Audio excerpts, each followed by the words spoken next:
Hey welcome to অডিফিল। আজ শুনছেন Joseph গোয়েনের লেখা don't believe everything you think. ধরুন আপনি একটা ভুল করে ফেলেছেন, সঙ্গে সঙ্গে মাথায় বাজ পড়ে, আমি কত বোকা, সবাই আমাকে অপছন্দ করে, আমি কোনোদিনও ঠিক হতে পারবো না। কিন্তু একবার ভাবুন তো, এই কথাগুলো কে বলছে? আপনি না আপনার চিন্তা? আর সবচেয়ে গুরুত্বপূর্ণ প্রশ্ন, এই চিন্তাগুলো কি সত্য? Don't believe everything you think বইটি বলছে না, আপনার প্রতিটি ভাবনা সত্য নয়।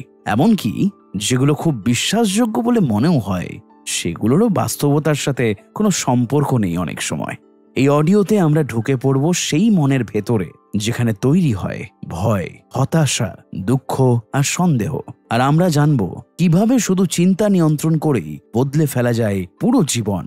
ভুল ভেবে চলা জীবনের পাঠ চুকিয়ে এবার সময় এসেছে সত্য চিন্তা শেখার। চলুন মনের এই বিপ্লব শুরু করি একসঙ্গে।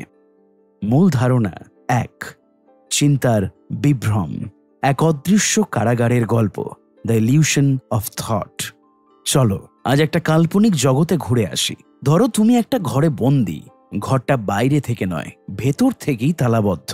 এই ঘরে আছে জানালা, তবে জানালা দিয়ে তুমি শুধু একটাই জিনিস দেখতে পাও, তোমার চিন্তা। তুমি যা ভাবছো সেটা যেন একমাত্র বাস্তবতা। এই ঘরটাই আমাদের মন, আর জানালার ভেতর দিয়ে দেখা জগৎটাই হচ্ছে আমাদের চিন্তার তৈরি বাস্তব। এই অধ্যায়ে লেখক আমাদের একটা অত্যন্ত গভীর ও প্রাথমিক সত্যের মুখোমুখি করিয়ে দেন। আমরা প্রায় সময় যা ভাবি সেটা আমরা বাস্তব মনে করি, কিন্তু আসলেই কি তাই? আমরা প্রতিদিন হাজার হাজার চিন্তা করি, আমি ব্যর্থ, ও আমাকে অপমান করলো, আমার জীবনে কিছুই ঠিকঠাক হয় না, এমন অনেক ভাবনা মাথায় আসে। কিন্তু তুমি কি কখনো ভেবে দেখেছো এসব ভাবনা কি আসলেই সত্য, নাকি এগুলো কেবলমাত্র তোমার মন যা বলছে তারই একটা ভাষ্য? লেখক বলেন আমাদের মস্তিষ্ক একটা চিন্তার যন্ত্র। এটা অবিরাম চিন্তা করে যায়, এমনকি তখনও যখন আমরা চাই না। কিন্তু এই সব চিন্তার মধ্যেই বেশিরভাগই তেমন গুরুত্বপূর্ণ নয়। এগুলোর অনেকটাই শুধু পুরনো অভ্যাস, শিখে নেওয়ার ধারণা, সমাজের প্রভাব কিংবা ভয়ের প্রতিক্রিয়া। Your thoughts are not facts, অর্থাৎ তোমার ভাবনা মানেই সত্য নয়। আমাদের মস্তিষ্ক অনেক সময় এমন সব চিন্তা তৈরি করে যেগুলো কেবলমাত্র আমাদের ভয়ের প্রতিফলন, না পাওয়ার যন্ত্রণার প্রতিচ্ছবি বা আত্মবিশ্বাসের অভাবে গঠিত।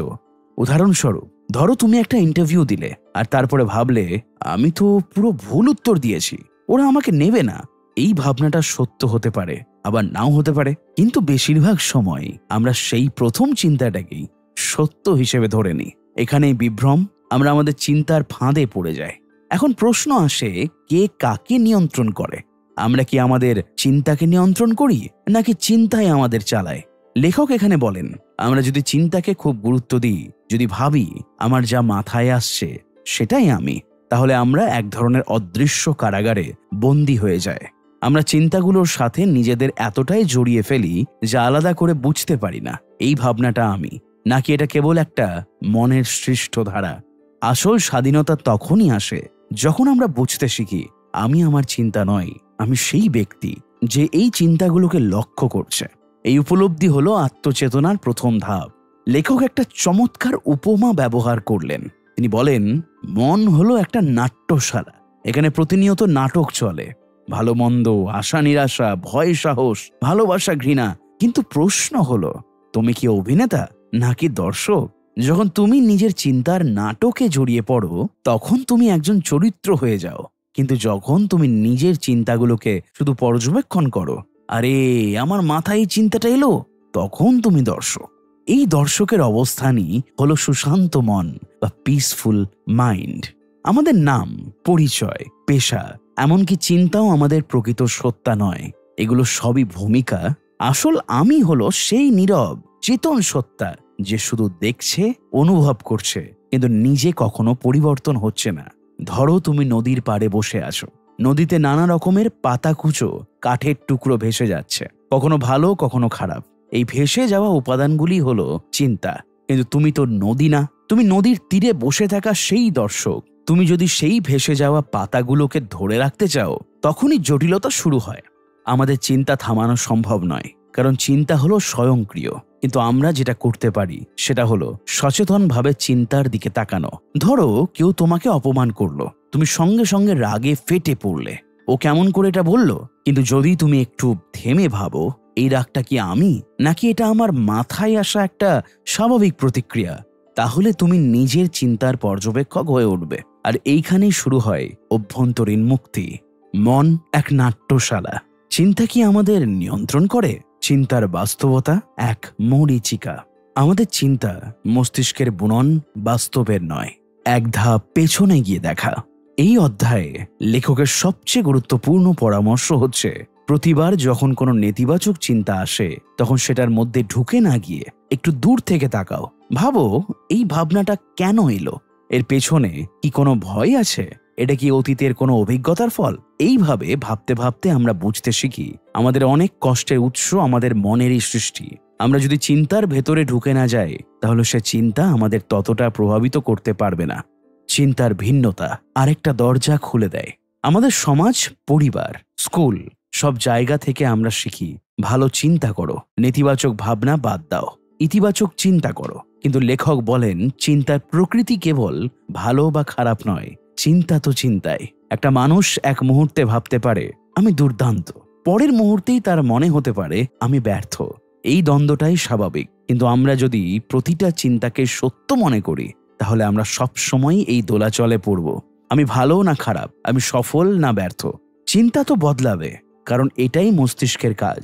কিন্তু আমরা যদি জানি চিন্তা আসবে যাবে, ঠিক যেমন মেঘ আসে আর চলে যায়, তাহলে আমরা চিন্তার শাসন থেকে মুক্ত হতে পারি। মুক্তি তখনই সম্ভব যখন তুমি বুঝতে পারো তুমি তোমার চিন্তা নও। চিন্তার মধ্যে ডুবে যাওয়া মানে নিজেকে হারিয়ে ফেলা। কিন্তু যখন তুমি বুঝতে পারো আমি চিন্তার ওপরে উঠতে পারি, আমি চিন্তাকে দেখতে পারি, তখনই তুমি আসল স্বাধীনতার পথে পা রাখো। এটা কোনো তাৎক্ষণিক জাদু নয়, এটা এক ধরনের চর্চা। যেমন করে একজন যোগী ধ্যান করে, তেমনি আমাদেরও প্রয়োজন প্রতিদিন একটু সময় নিয়ে নিজের মনকে দেখা। মূল ধারণা 2, মনের প্রকৃতি এক বুনো ঘোড়ার সঙ্গে বসবাস। The nature of the mind. চলো আজ একটা অন্যরকম যাত্রায় যাই, মন নামক এক রহস্যময় ভুবনে। ধরো তুমি একটা অন্ধকার জঙ্গলের মাঝে দাঁড়িয়ে আসো। সামনে হঠাৎ এক বুনো ঘোড়া এসে দাঁড়ালো। চোখে আগুন, শরীরে শক্তি, আর আচরণে এক রোখা। তুমি বুঝে উঠতে পারলে না সে তোমার বন্ধু হবে না শত্রু। ঠিক এমনি আমাদের মন, অনিশ্চিত, অবাধ্য, কিন্তু তার মধ্যেই লুকিয়ে আছে এক অসীম শক্তি। মন সমস্যা নয়, একটি স্বাভাবিক প্রক্রিয়া। আমরা অনেকেই মনে করি আমার মনটা খুব খারাপ কাজ করে, আমার চিন্তাগুলো ঠিক না, আমার মন মানে শুধু সমস্যা। কিন্তু লেখক এই ধারণা একেবারে উল্টে দেন। তিনি বলেন, মন নিজে কোনো সমস্যা নয়। সমস্যা তখনই হয় যখন আমরা মনকে ঠিকভাবে না বুঝে তার প্রতিটি চিন্তাকেই নিজের সত্য বলে ধরে নিই। মন ঠিক যেমন শরীরের অঙ্গগুলোর মতোই স্বাভাবিক একটা উপাদান। তা চিন্তা করবে, অনুভব করবে, ভয় পাবে, খুশি হবে। কিন্তু এসব প্রতিক্রিয়া আসলে সময় ভিত্তিক, এগুলো স্থায়ী নয়। সমস্যা হয় তখনই যখন আমরা ভাবি এই যেটা ভাবছি সেটাই আমি। মন সবসময় নিরাপত্তা চায়। মানুষের মন আসলে একটা প্রাচীন রক্ষাকারী যন্ত্র। তার মূল কাজ হচ্ছে আমাদের বিপদ থেকে রক্ষা করা। তাই যখনই কোনো অজানা, অনিশ্চিত পরিস্থিতি আসে, মন বলে এটা বিপদ হতে পারে। সে ভয় দেখায়, দুশ্চিন্তা তৈরি করে এবং ভবিষ্যতের খারাপ চিত্র আঁকে। ধরো তুমি একটা নতুন প্রজেক্ট শুরু করেছো, সঙ্গে সঙ্গে মন বলে তুমি পারবে তো? তুমি যদি এটাতে ফেল হও লোকে কি বলবে? এইসব চিন্তা আসলে তোমাকে রক্ষা করার জন্যই, কারণ মন ভাবে যদি আগে থেকেই ভয় পায় তাহলে ধাক্কাটা কম লাগবে। কিন্তু আসল সত্য হলো এই দুশ্চিন্তাগুলো আমাদের চলার গতি থামিয়ে দেয়, আমাদের সম্ভাবনার পথ আটকে দেয়। তাই আমাদের দরকার মনকে রক্ষা করার জন্য ধন্যবাদ দেওয়া, কিন্তু তার প্রতিটি ভয়কেই সত্য বলে মেনে নেওয়া।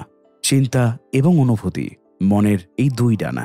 মনের মধ্যে 2টো মূল প্রবাহ কাজ করে, চিন্তা এবং অনুভূতি।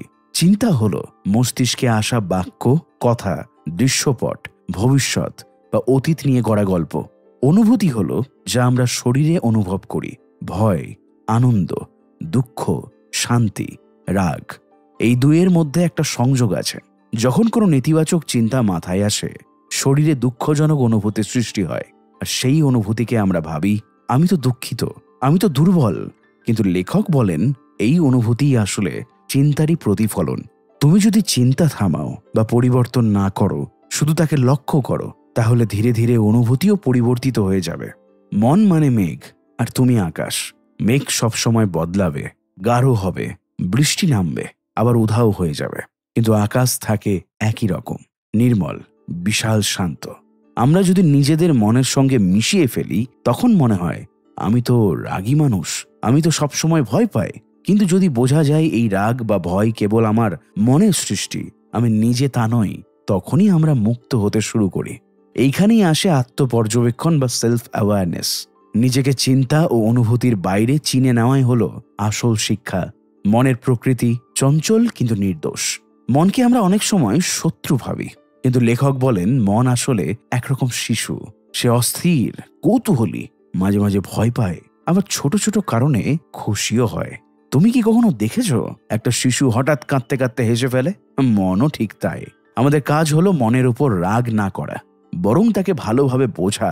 যেমন মা বাবা একটি শিশুর কান্নার পেছনের কারণ খোঁজে, তেমনি আমাদেরও খুঁজে দেখা উচিত আমাদের এই ভাবনাটা এলো কেন, এই ভয়টা কোথা থেকে এসেছে।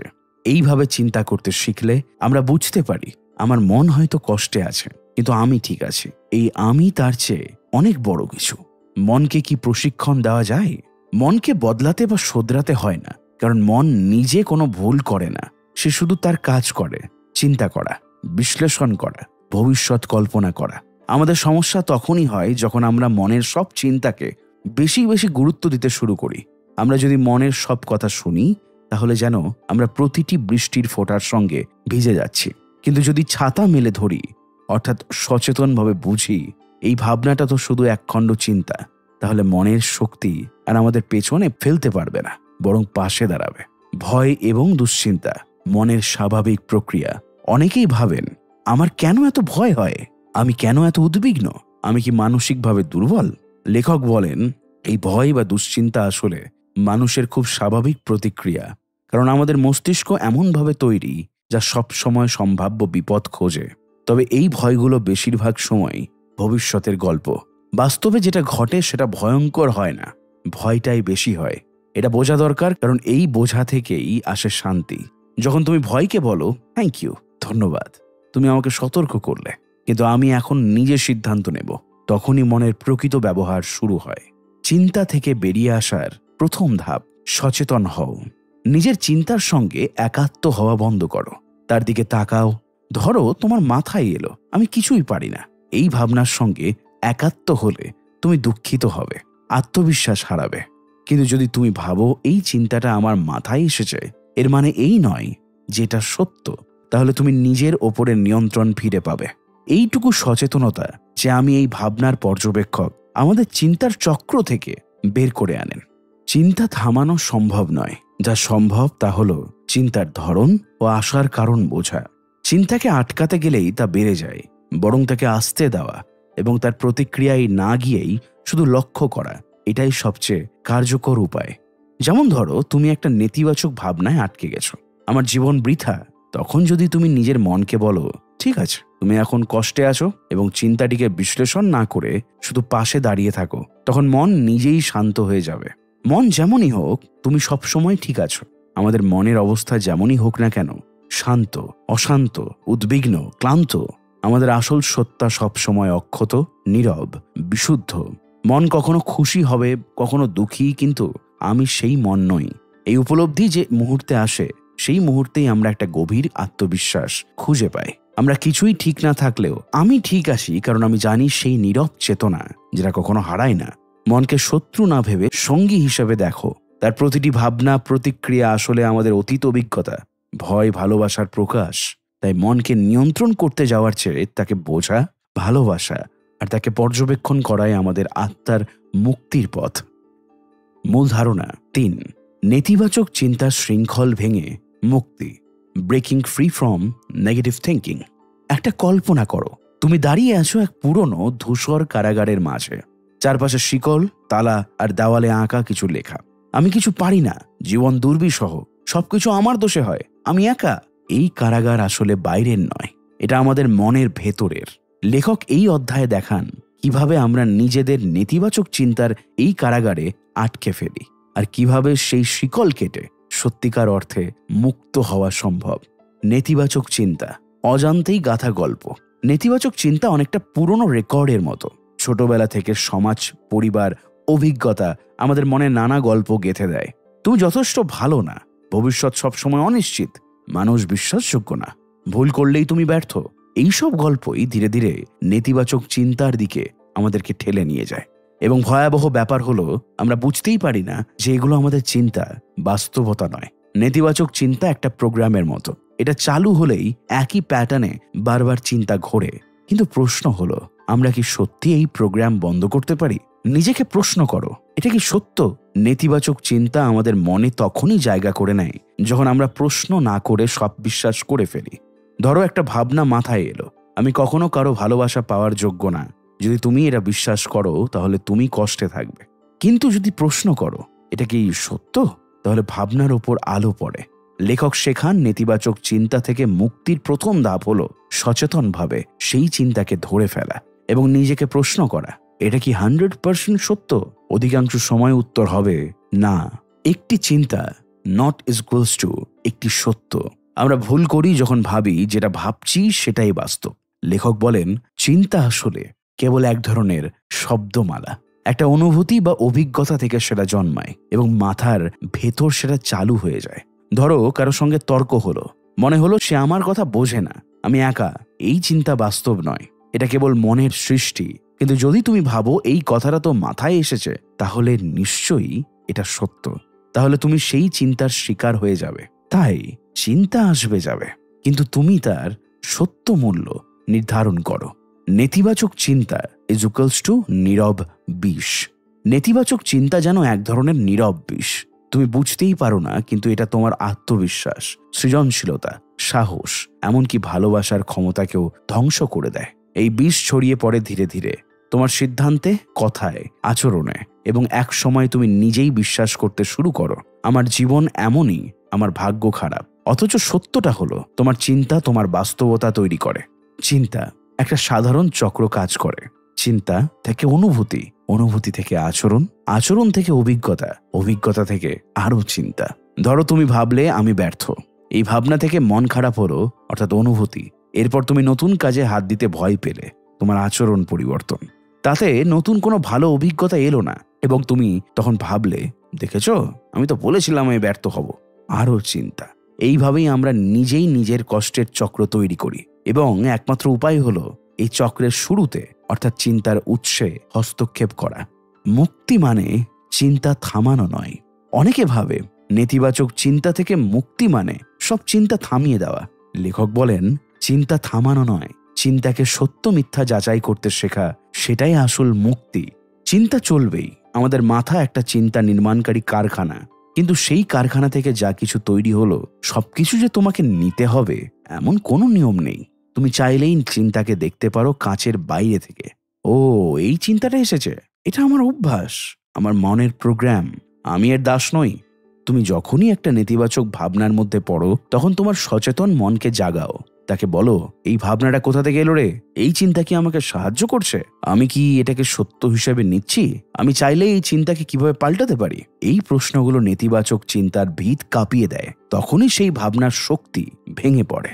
আর একটা ভুল আমরা করি, নেতিবাচক চিন্তার সঙ্গে লড়াই করি। লেখক বলেন, চিন্তার সঙ্গে যুদ্ধ করলে সেটা জিতে যায়, বরং থেকে গ্রহণ করো। ধরো, তুমি ভাবছো সবাই আমাকে অবহেলা করে। তখন তুমি যদি বলো, এই চিন্তা এসেছে কিন্তু আমি এর সত্যতা যাচাই করব না, তখন সে নিজেই ঝরে যাবে। চিন্তা যতই খারাপ হোক না কেন, তুমি যদি তার সঙ্গে যুদ্ধ না করে শুধু পাশে দাঁড়িয়ে দেখো, সে এক সময় হাল ছেড়ে দেবে।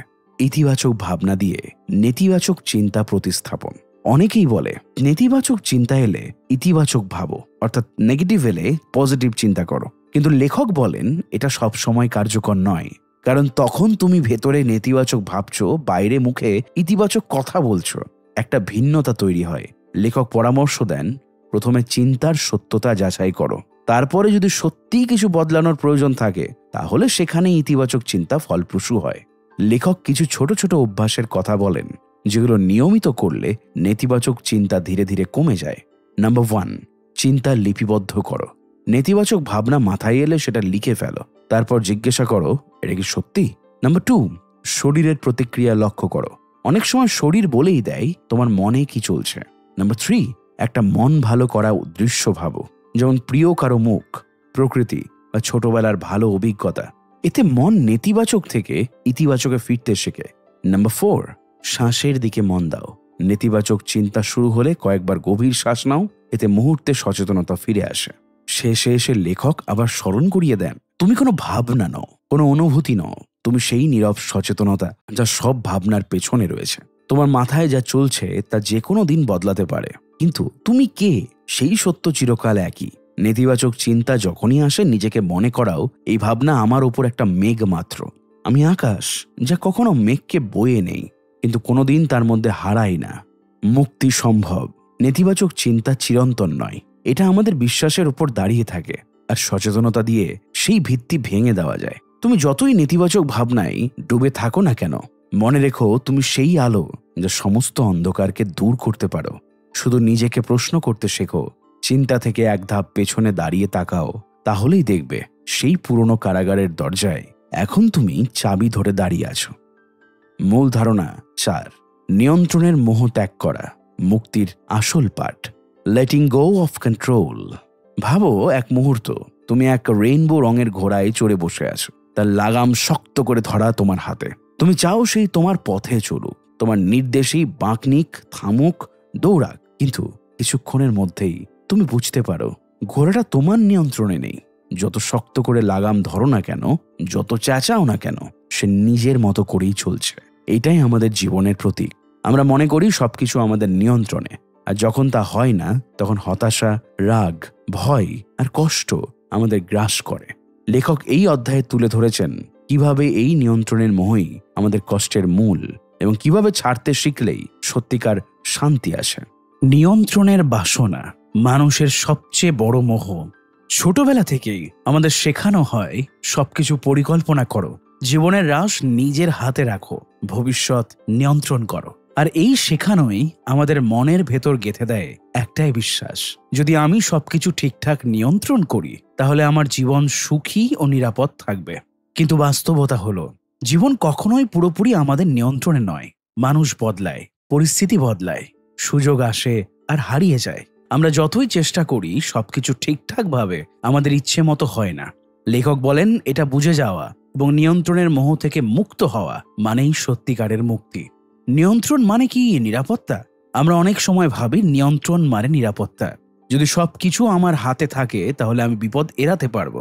কিন্তু বাস্তবে এই নিয়ন্ত্রণের আকাঙ্ক্ষা আমাদের মনে তৈরি করে চাপ, দুশ্চিন্তা আর ভয়। ধরো তুমি চাও তোমার ভালোবাসার মানুষটি সবসময় তোমার কথা শুনবে, তোমাকে সময় দেবে, তোমার কাছে থাকবে, তোমার মতো করে চলবে। তুমি তাকে নিয়ন্ত্রণ করতে চাও, আদতে ভালোবাসার নামে। কিন্তু এতে সম্পর্কের উপর চাপ পড়ে, দূরত্ব বাড়ে, আর একসময় তুমি নিজেই অসহায় বোধ করো। নিয়ন্ত্রণ করতে চাওয়া মানেই নিজেকে বলি দেওয়া, আমি তখনই ভালো থাকবো যদি সবকিছু আমার ইচ্ছে মতো হয়। আর এটা সম্ভব নয়, ফলে তুমি নিজের শান্তি অন্য কিছুর উপর নির্ভরশীল করে ফেলো। আসল সত্য সবকিছু নিয়ন্ত্রণের বাইরে। তুমি অন্য মানুষের চিন্তা, অনুভূতি বা আচরণ নিয়ন্ত্রণ করতে পারো না। তুমি ভবিষ্যতের ঘটনাগুলো পুরোপুরি কন্ট্রোল করতে পারো না। তুমি জীবনকে আটকে রাখতে পারো না। জীবন চলবে তার নিজের নিয়মে। তাহলে প্রশ্ন আসে, তুমি কি নিয়ন্ত্রণ করতে পারো? তুমি পারো নিজের প্রতিক্রিয়া নিয়ন্ত্রণ করতে। তুমি পারো কি ভাববে, কি ছাড়বে, কিসে গুরুত্ব দেবে তা নির্ধারণ করতে। আর এটাই আসল শক্তি। নিয়ন্ত্রণ ছাড়লেই আসে শান্তি। নিয়ন্ত্রণ করতে চাওয়া হলো মানসিকভাবে পেশি টান করে ধরে থাকা, আর ছেড়ে দেওয়া মানে সেই পেশিকে আলগা করে দেওয়া। লেখক বলেন যতক্ষণ তুমি সবকিছুকে আঁকড়ে ধরবে ততক্ষণ তুমি উত্তেজিত, ভীত ও ক্লান্ত থাকবে। কিন্তু যেই মুহূর্তে তুমি বলো আমি আমার সেরাটা করব, বাকিটা জীবনকে ছেড়ে দিচ্ছি, তখনই মন হালকা হয়। লেট গো মানে হাল ছেড়ে দেওয়া নয়, মানে নিজের সীমাবদ্ধতা বোঝা এবং যা তুমি কন্ট্রোল করতে পারো না তার ভার মানের উপর না চাপানো। কন্ট্রোল না করলেই কি সব এলোমেলো ভাবে হয়ে যাবে? অনেকে ভাবে আমি যদি নিয়ন্ত্রণ না করি তাহলে তো সবকিছু নষ্ট হয়ে যাবে। কিন্তু লেখক বলেন আসলে যখন তুমি বেশি কন্ট্রোল করতে চাও তখনই জিনিসপত্র বেশি খারাপ হতে থাকে। ধরো তুমি একটি ইন্টারভিউ দিতে যাচ্ছ, তুমি ভয় পাচ্ছ যদি প্রশ্ন কঠিন হয়, যদি ভুল বলো, যদি পছন্দ না করো। তুমি প্রতিটি মুহূর্ত নিয়ন্ত্রণ করতে চাইছো, ফলে তুমি হয়ে পড়ছো আতঙ্কগ্রস্ত। অথচ যদি তুমি মনকে বোঝাও আমি প্রস্তুত, বাকিটা পরিস্থিতির ওপর, তাহলে তুমি অনেক বেশি স্বাভাবিকভাবে নিজের সেরাটা দিতে পারবে। জীবন যেন একটা নদী, তুমি চাইলে তার প্রবাহে সাঁতার কাটতে পারো, চাইলে শক্ত করে এক জায়গায় দাঁড়িয়ে থাকার চেষ্টা করো, কিন্তু নদীকে তো থামানো যাবে না। জীবন প্রতিনিয়ত বদলাবে, কখনো উঁচু ঢেউ, কখনো গভীর স্থিরতা। যদি তুমি নিজেকে নদীর সঙ্গে এক করে দাও তাহলে তুমি ভাসতে শেখো, কিন্তু যদি তুমি চাও নদীকে নিজের মতো করে চালাতে তাহলে তুমি শুধু ক্লান্ত হবে। নিয়ন্ত্রণের আকাঙ্ক্ষা তখনই আসে যখন আমরা বিশ্বাস করি যদি আমি কিছু না করি জীবন আমার বিরুদ্ধে যাবে। কিন্তু লেখক বলেন জীবন সব সময় তোমার পক্ষে কাজ করে, তুমি শুধু সেটা বুঝতে পারছো না। অনেক সময় যা চেয়েছিলে তা না পেয়েও পরে বুঝতে পারো ভালোই হয়েছে সেটা পাইনি। জীবন জানে কখন কি দিতে হবে, তুমি শুধু নিজের চেষ্টা করো, বাকিটা জীবনের বুদ্ধিমত্তার উপর ছেড়ে দাও। নিয়ন্ত্রণ ছেড়ে দেওয়ার 5টি উপায়। লেখক কিছু সহজ কিন্তু কিছু কার্যকারী উপায়ের কথা বলেন যেগুলো ধীরে ধীরে নিয়ন্ত্রণের অভ্যাস থেকে মুক্ত হতে সাহায্য করে। নাম্বার 1, নিজেকে প্রশ্ন করো, আমি কি এটা সত্যি নিয়ন্ত্রণ করতে পারি? যে জিনিস তোমার হাতে নেই তা নিয়ে কষ্ট পাওয়ার মানে হলো নিজের শক্তি অপচয় করা। নাম্বার 2, নিঃশ্বাসে ফিরে আসো। যখনই তুমি সবকিছুকে কন্ট্রোল করতে চাইছো, কিছুক্ষণ গভীর শ্বাস প্রশ্বাস নাও, এটি তোমাকে এখনের মুহূর্তে ফিরিয়ে আনবে। নাম্বার 3, বিশ্বাস চর্চা করো। নিজেকে বারবার বলো, আমি আমার দায়িত্ব নিয়েছি, এখন আমি বিশ্বাস রাখছি যা হবে ভালোই হবে। নাম্বার 4, অপরকে নিজের মতো চলতে দাও। তাদের অনুভূতি, সিদ্ধান্ত, পথ চলা তারা নিজের মতো করুক, তুমি শুধু ভালোবাসো কিন্তু চাপ দিও না। নাম্বার 5, ধারণ করো গ্রহণযোগ্যতা, অ্যাকসেপ্টেন্স। সবকিছু ঠিকঠাক না হলেও জীবন চলবে। গ্রহণযোগ্যতা মানে হলো আমি চাইলাম অন্যরকম, হলো অন্যভাবে, তাও আমি শান্ত। বাস্তব উদাহরণ, নিয়ন্ত্রণের আকাঙ্ক্ষা বনাম ছেড়ে দেওয়ার শক্তি। লেখক একজন মায়ের গল্প বলেন যিনি চাচ্ছিলেন তার ছেলে মেডিকেল কলেজে পড়ুক। সে চেষ্টা করছিল, কিন্তু ছেলে ছিল শিল্পী হওয়ার স্বপ্নে বিভোর। মা প্রতিনিয়ত চাপ দিচ্ছিলেন, পরামর্শ দিচ্ছিলেন, এবং একসময় সম্পর্কের মধ্যে দূরত্ব তৈরি হয়। পরে যখন মা বোঝেন ছেলে তার নিজস্ব পথ বেছে নিচ্ছে এবং সেটা তার জীবন, তখন তিনি নিয়ন্ত্রণ ছেড়ে দেন। ফলাফল, ছেলে তার মাকে আরো ভালোভাবে বুঝতে শুরু করে, তাদের সম্পর্ক মজবুত হয় এবং সে শিল্পের জগতে সত্যি সাফল্য অর্জন করে। নিয়ন্ত্রণ ছাড়া মানে দায়ী এড়ানো নয়। অনেকেই ভাবে কন্ট্রোল ছেড়ে দিলে আমি দায়িত্ব নিচ্ছি না, কিন্তু আসলে তা নয়, বরং এটা বোঝা আমি কেবল আমার অংশটুকু করতে পারি, বাকিটা আমার হাতে নেই। এটা দায়িত্ব নয়, এটা জ্ঞান। তুমি যদি একটা পাখি হতে চাও তাহলে তোমাকে আগে সেই শাখাটা ছেড়ে দিতে হবে যেটাই বসেছিলে। নিয়ন্ত্রণ সেই শাখা যেটা নিরাপদ মনে হয়, কিন্তু তা তোমার ওড়ার পথে বাধা। যে মুহূর্তে তুমি নিয়ন্ত্রণ ছাড়ো, তুমি সেই মুক্ত আকাশে নিজের ডানা মেলে ধরতে পারো, আর তখনই তুমি বুঝবে তুমি যা খুঁজছিলে তা সবসময় তোমার ভেতরে ছিল। মূল ধারণা 5, আবেগের আসল সত্য, ভুল বোঝাবুঝির অবসান, দ্য ট্রুথ অ্যাবাউট ইমোশনস। চোখ বন্ধ করে ভাবো, তুমি এক গভীর অরণ্যের ভেতর হাঁটছো। হঠাৎ এক গর্জন শুনে তোমার বুক ধকধক করে উঠল। তুমি ভয় পেলে ছুটতে শুরু করলে। কয়েক মুহূর্ত পর বোঝা গেল ওটা কোনো বাঘ নয়, একটা গাড়ির এক্সহস্ট থেকে আসা শব্দ। তবুও সেই কয়েক সেকেন্ডের ভয় বাস্তব ছিল তো? এই অধ্যায়ে লেখক আমাদের বুঝিয়েছেন আমাদের আবেগ অর্থাৎ ইমোশন, বিশেষ করে ভয়, রাগ, দুঃখ, উদ্বেগ, এগুলোর পেছনে কি সত্য এবং কিভাবে এগুলো অসত্য চিন্তা ও ব্যাখ্যার ফল হতে পারে। লেখকের বক্তব্য, আমরা আবেগকে যেমন সত্য ধরে নিই তা প্রায়শই একটি বড় ভুল। আবেগ কি সত্যের প্রতিফলন? আমরা অনেক সময় বলি আমি খুব দুঃখিত, মানে নিশ্চয়ই কিছু খারাপ হয়েছে, বা আমার ভয় লাগছে, মানে নিশ্চয়ই কিছু ভয়ের আছে। কিন্তু আবেগ সব সময় সত্যের প্রতিফলন নয়, বরং তো আমাদের ভাবনার প্রতিফলন। We don't feel what's happening, we feel what we think about what's happening. অর্থাৎ আমরা বাস্তবকে অনুভব করি না, আমরা আমাদের চিন্তাকে অনুভব করি। বাস্তবতা একটা নিরপেক্ষ ঘটনা, কিন্তু আমাদের মন সেই ঘটনার একটা ব্যাখ্যা দেয়, আর আমরা সেই ব্যাখ্যাকে আবেগ দিয়ে অনুভব করি। আবেগের উৎপত্তি চিন্তার ছায়া। ধরো তুমি রাস্তা দিয়ে হাঁটছো, পেছনে এক অচেনা লোক হাঁটছে।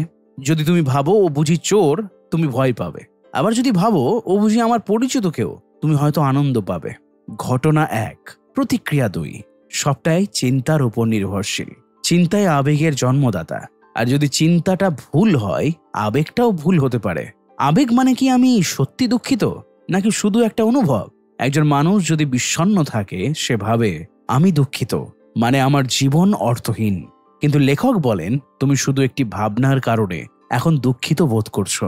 হয়তো তুমি ভেবেছো আমার জীবনে কিছুই ঠিকঠাক হচ্ছে না। এই চিন্তায় দুঃখের উৎস। এবং যখন আমরা আবেগকে সত্য ধরে নিই তখন তার শেকড় ধরতে পারি না। লেখক শেখান তুমি কষ্ট পাবে, কিন্তু তার মানে এই না যে সেই কষ্টের পেছনের চিন্তাটা সত্য। কষ্টটা বাস্তব, কারণ তুমি অনুভব করছো, কিন্তু তার উৎসটা মিথ্যা হতে পারে। অনুভব আসে ও চলে যায়, ধরে রাখা ভুল।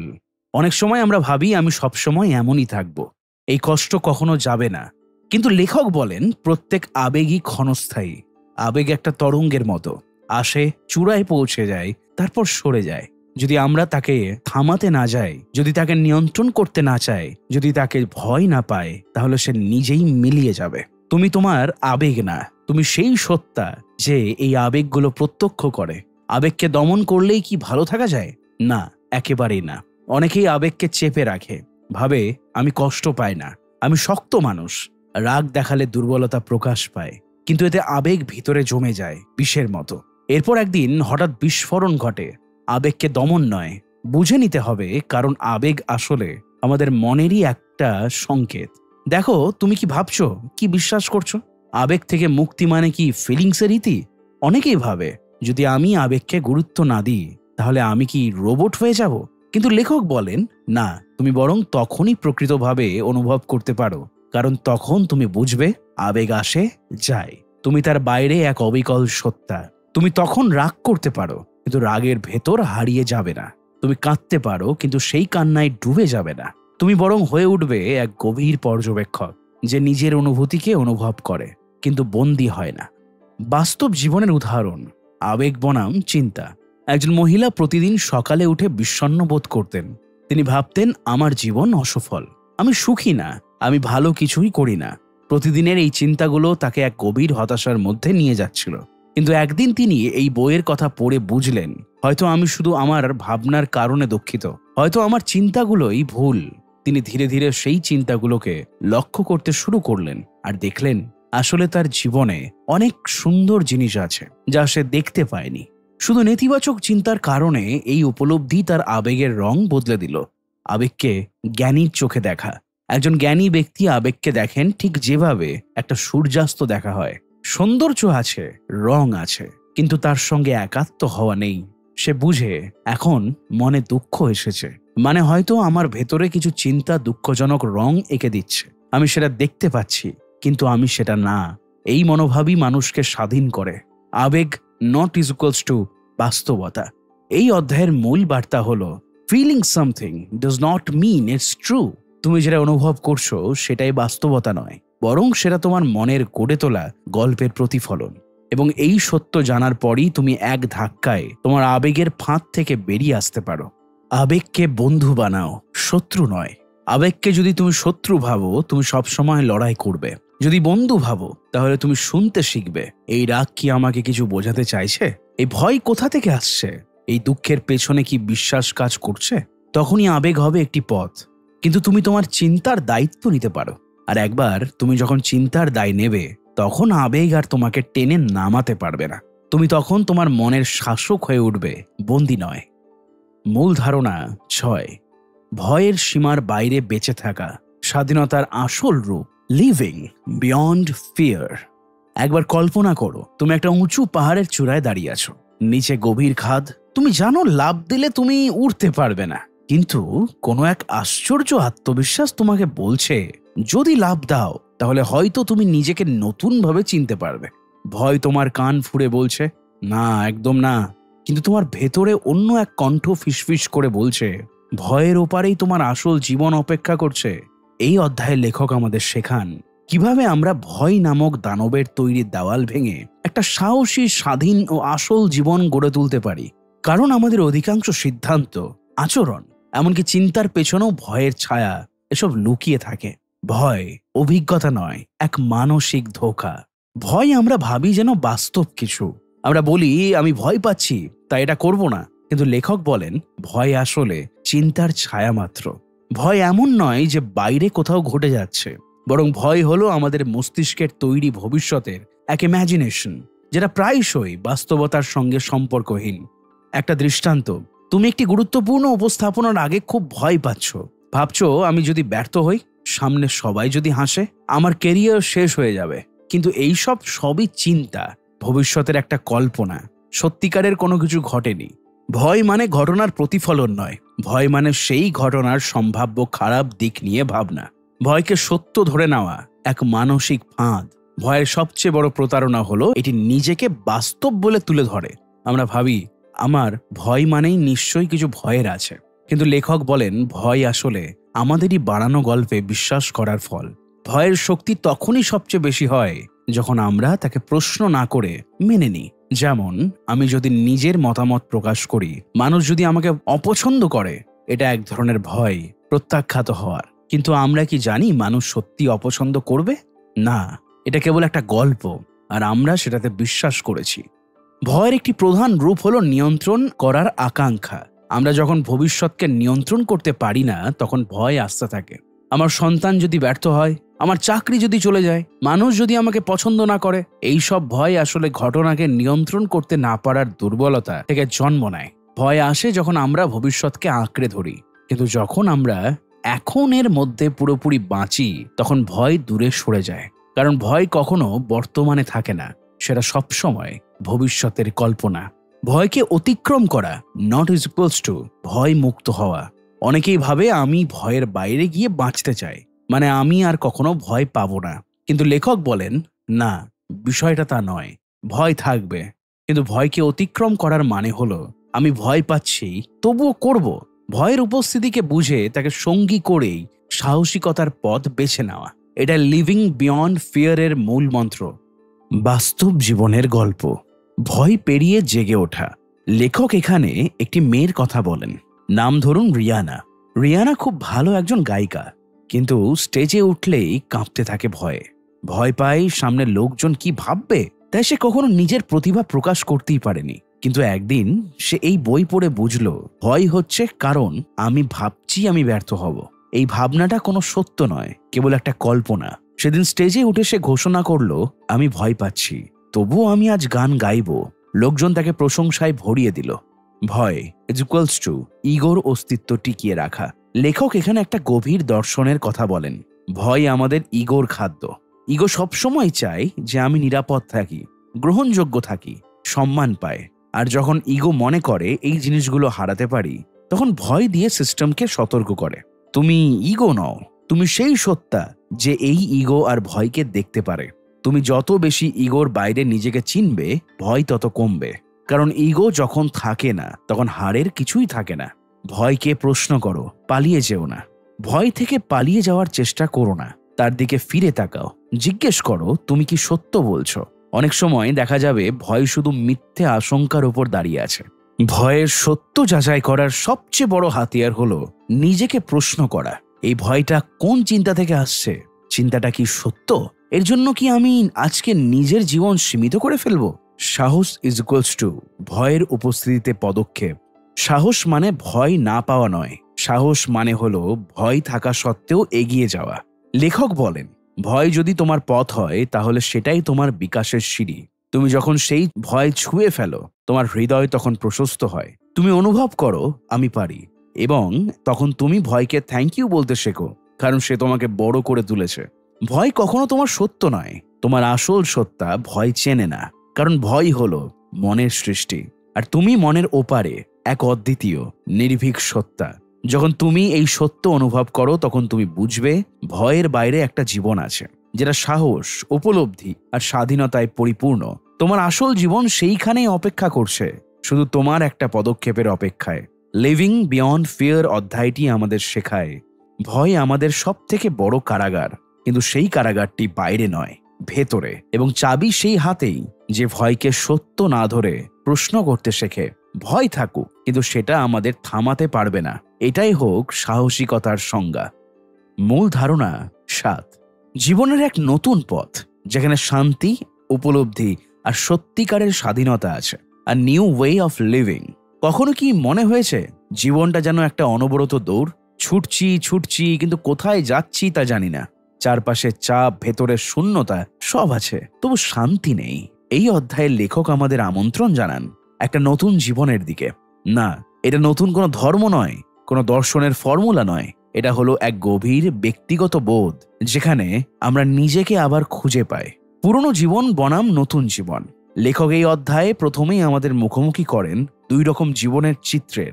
নাম্বার 1, পুরনো জীবন, যেখানে আমরা কেবল চিন্তায় চিন্তায় ডুবে আছি, ভবিষ্যতের চিন্তায় উদ্বিগ্ন, অতীতের স্মৃতিতে বিষণ্ণ। যদি ওটা হতো, আমি যদি এটা করতাম, আমি যদি এটা না করতাম, আগামীকাল যদি এমন হয়, এই সব চিন্তায় ভরপুর। এই জীবন হলো এক অসন্তুষ্ট মনের নির্মাণ। এখানে আমরা বাইরে সবকিছু ঠিক করার চেষ্টা করি, কিন্তু ভেতরটা সবসময় অশান্ত। নাম্বার 2, নতুন জীবন, যেখানে আমরা চিন্তা নয়, চেতনাকে কেন্দ্র করি, যেখানে আমরা চিন্তাকে সত্য মনে না করে কেবল একটি অভিজ্ঞতা হিসেবে দেখি, যেখানে আমরা এই মুহূর্তেই বাঁচি এবং ভয়, অভিমান, লাভ ক্ষতির বাইরে জীবনকে উপলব্ধি করি। সচেতনতার আলোয় নতুন জীবন। এই নতুন জীবনের মূল চাবিকাঠি হলো সচেতনতা, অ্যাওয়ারনেস। আমরা সবসময় ভাবি আমার মন চিন্তা করছে, মানে সেটাই আমি, কিন্তু বাস্তবে তুমি সেই ব্যক্তি যে এই চিন্তাগুলোকে লক্ষ্য করছে। চিন্তা আসে যায়, অনুভূতি আসে যায়, কিন্তু যে তা সব লক্ষ্য করছে সে অপরিবর্তনীয় সচেতন সত্তা, সেই তুমি। এই উপলব্ধি আসলেই তোমাকে পুরনো দৃষ্টিভঙ্গি থেকে সরিয়ে এনে নতুন জীবনের দরজা খুলে দেয়। চিন্তাকে সত্য না ধরে দেখা। তুমি যা ভাবছো সবই সত্য না। চিন্তা হলো মনের তৈরি গল্প। আর সমস্যা হয় যখন আমরা সেই গল্পকে অবচেতনে সত্য ধরে নিই। নতুন জীবনে আমরা শিখি চিন্তা আসবেই, কিন্তু চিন্তার সঙ্গে নিজেদের জড়াতে হবে না। আমরা পারি চিন্তার পাশে দাঁড়িয়ে কেবল তা দেখতে, একজন নিরপেক্ষ দর্শকের মতো। এই দর্শক হওয়ার ক্ষমতাই হলো মুক্তির শুরু। নতুন জীবন মানে এই মুহূর্তকে আলিঙ্গন করা, না অতীতকে নিয়ে অনুশোচনা নয়, না ভবিষ্যৎ নিয়ে উদ্বেগ। যখন আমরা এই মুহূর্তে পুরোপুরি থাকি, তখন চিন্তা ক্ষীণ হয়ে আসে, অনুভব তীব্র হয় এবং জীবনের গভীরতা ধরা দেয়। লেখক বলেন এই মুহূর্ত ভিত্তিক জীবনই আমাদের ভয়হীন, ক্লেশহীন করে তোলে। প্রতিক্রিয়ার বদলে সচেতন সিদ্ধান্ত। পুরনো জীবনে আমরা সবকিছুর প্রতিক্রিয়ায় কাজ করি। কেউ অপমান করলে রাগ, কেউ ভালোবাসলে মোহ, কিছু হারালে হতাশা। কিন্তু নতুন জীবনে আমরা শিখি প্রতিক্রিয়ার আগে এক মুহূর্ত থেমে থাকা, ভেতরে দেখার চেষ্টা করা আমি এই অনুভূতির মধ্যে নিজেকে হারাচ্ছি কিনা, এবং তারপর সচেতনভাবে সিদ্ধান্ত নেওয়া। এইভাবেই আমরা মনের দাস না হয়ে নিজের কর্তা হতে পারি। নিজেকে বোঝা ইজ ইকুয়ালস টু অন্যকে বোঝা। নতুন জীবন মানে কেবল নিজের শান্তি না, এটা এমন একটা অভিজ্ঞতা যেখানে আমরা অন্যকেও নতুন চোখে দেখতে শিখি। যখন তুমি বুঝতে শেখো আমার রাগ, ভয়, হীনমন্যতা সবই মনের খেলা, তখন তুমি বুঝতে পারো অন্যরাও সেই একই যন্ত্রণার মধ্যে দিয়ে যাচ্ছে। এই উপলব্ধি সহানুভূতি আনে, সম্পর্ক গভীর হয়। নতুন জীবন আমাদের কৃতজ্ঞতা শেখায়, যেখানে আমরা প্রতিটি মুহূর্তে একটা উপহার দেখি, যেখানে বাতাস, পাখির ডাক, একজন বন্ধুর হাসি সবই অসাধারণ হয়ে ওঠে। এই জীবন শুধু বাঁচা না, জীবনকে অনুভব করা। এখানে সাফল্য মানে শান্তি, ব্যর্থতা মানে শেখা, এবং জীবন মানে একটি চলমান উপহার। চিন্তা মুক্তি ইজ ইকুয়ালস টু মুক্ত জীবন। কেউ যদি জিজ্ঞাসা করে নতুন জীবন মানে কি, তিনি বলবেন এটা একটা চিন্তা মুক্ত জীবন। না, এর মানে এই নয় যে চিন্তা থাকবে না, বরং তুমি চিন্তার ভেতরে হারাবে না। তুমি চিন্তা করলেও জানবে এটা শুধু চিন্তা, আমি নই। এই বিচ্ছেদ বা ডিট্যাচমেন্টই তোমাকে এমন এক অভ্যন্তরীণ স্বাধীনতা দেবে যেটা বাইরের কোনো সাফল্য কখনো দিতে পারে না। বাস্তব জীবনের রূপান্তরের গল্প। একজন কর্পোরেট কর্মী, নাম ধরা যাক জ্যাক। তার জীবন ছিল চাপ, প্রতিযোগিতা, পারফরমেন্স, এই ত্রিকোণে বন্দী। সবসময় দুশ্চিন্তা, আমি যদি পারি না, লাভ না হয়। একসময় সে মানসিকভাবে বিধ্বস্ত হয়ে পড়ে। তখনই সে don't believe everything you think পড়ে। ধীরে ধীরে সে বুঝতে শেখে আমার সমস্যা পরিস্থিতি নয়, আমার মনের ব্যাখ্যা। সে নিজের চিন্তা পর্যবেক্ষণ করতে শেখে, আর তখন তার চেতনায় এক নতুন দরজা খুলে যায়। আজ জ্যাক ব্যবসা করে, কিন্তু চাপ ছাড়াই। তার কাছে সাফল্য মানে শান্তি, কারণ সে নতুন জীবন বেছে নিয়েছে, যেখানে মনের দাসত্ব নেই। নতুন জীবন নট ইজ ইকুয়ালস টু নিখুঁত জীবন। এই অধ্যায়ের এক গুরুত্বপূর্ণ বার্তা হলো নতুন জীবন মানে নয় যে তোমার জীবন নিখুঁত হয়ে যাবে, বরং এটা এমন এক চেতনার রূপান্তর যেখানে তুমি আর পরিস্থিতিকে নিজের সুখ দুঃখের উৎস ভাবো না, বরং তুমি নিজেই নিজের অভ্যন্তরীণ শান্তির মালিক। পরিস্থিতি বদলায়, চিন্তা আসে যায়, কিন্তু তুমি স্থির থাকো। এটাই হলো ভেতরের স্বাধীনতা, নতুন জীবনের আসল পরিচয়। নতুন জীবনের পথে চলা প্রথম ধাপ। এই নতুন জীবনে প্রবেশ করতে হলে দরকার নাম্বার 1, সচেতন উপস্থিতি চর্চা। প্রতিদিন অন্তত 5 মিনিট নিজের শ্বাস অনুভূতি লক্ষ্য করা। নাম্বার 2, চিন্তাকে চ্যালেঞ্জ করা। এই চিন্তাটা কি সত্য? আমি কেন এটা বিশ্বাস করছি? আমি এটা ভাবছি মানে কি এটা আমি? নাম্বার 3, সহানুভূতিশীল হওয়া। নিজের ভুল ক্ষমা করতে শেখা, অন্যের কষ্ট বুঝতে শেখা। নাম্বার 4, অপরাধ বোধ কমানো। কারণ তুমি জানো তুমি শুধু চিন্তা নও, তুমি একটা উন্মুক্ত চেতনার ক্ষেত্র যেখানে পরিবর্তন সব সময় সম্ভব। নতুন জীবন কোথাও বাইরে নয়, সেটা তোমার চেতনার গভীরে অপেক্ষা করছে। কেবল দরকার সাহস নিজের চিন্তার বাইরে আসার, আর তখন তুমি খুঁজে পাবে একটা জীবন যেখানে শান্তি জেগে থাকে, ভালোবাসা জন্মায়, আর তুমি নিজের সত্য রূপে জেগে ওঠো। Don't believe everything you think বইটা আমাদের মনে করিয়ে দেয় চিন্তাকে নয়, সত্যকে বিশ্বাস করুন। ভয় নয়, উপলব্ধিকে জায়গা দিন। আপনি আপনার চিন্তা নন, আপনি তার অনেক ওপরে। চিন্তার পেছনে যে সচেতন অস্তিত্ব, সেটাই আসল আপনি। এই অডিওটি ভালো লাগলে লাইক করুন, শেয়ার করুন, আর অবশ্যই সাবস্ক্রাইব করুন এমনই আরো মানসিক মুক্তির যাত্রায় সঙ্গী হতে অডিফিলের সাথে। নতুন আলোয় নিজেকে দেখার এই যাত্রা এইখানেই শেষ নয়, এটা তো শুধু শুরু। মনে রাখবেন, চিন্তা সবসময় সত্য বলে না। ধন্যবাদ। ভালো থাকুন, সুস্থ থাকুন, নিজের ভেতরের সত্যটাকে খুঁজে নিন।